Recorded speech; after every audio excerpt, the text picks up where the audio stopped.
খুলনায় শীতের প্রকোপ কমায় স্বাচ্ছন্দ্যে কাজে ফিরছেন শ্রমজীবীরা। এ নিয়ে বিস্তারিত জানাতে যুক্ত হচ্ছেন সহকর্মী নূর ইসলাম রকি। রকি, ছিন্নমূল মানুষদের মাঝে কিছুটা স্বস্তি ফিরেছে কি জানাবেন আমাদের?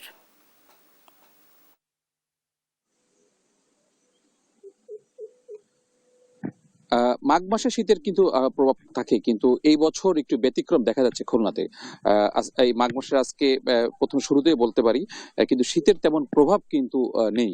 যার কারণে গত 2 দিন খুলনার আবহাওয়া অফিস থেকে যে তথ্য আমাদেরকে জানিয়েছে যে শীতের প্রভাব বেশ কম আছে।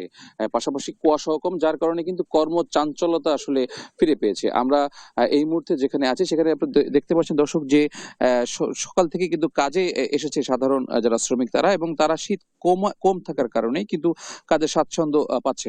আমরা একটু কথা বলবো একজন শ্রমিকের সাথে, যে আপনাকে জানতে চাইবো যে শীতের কি অবস্থা একটু শীত আজকে একটু কম আছে বিধায় আমরা কাজ করতে পারতেছি। এর আগে শীত ছিল মেলা, আমরা কাজ করতে পারতেছিলাম না।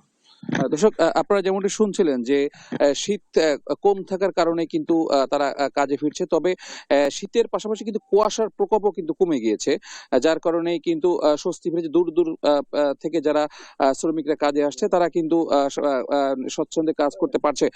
আমরা আরেকজনের সাথে একটু কথা বলবো যে কি অবস্থা একটু বলেন তো। আমরা অনেক দূর থেকে কাজে আসছিলাম, কিন্তু শীতের কুয়াশার জন্য কাজ আসতে পারিনি। এখন একটু কুয়াশা কম আছে এবং ঠান্ডা কম আছে, কাজ করতে পারতেছে কি কোনো সমস্যা না, কোনো সমস্যা হচ্ছে না এবং কুয়াশা একটু কম আছে, ঠান্ডা কম আছে।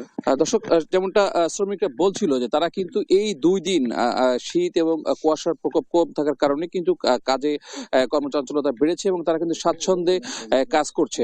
তো খুলনা থেকে শীতের প্রভাব নিয়ে এটা ছিল আমার কাছে সর্বশেষ সংবাদ। রকি, আপনাকে ধন্যবাদ।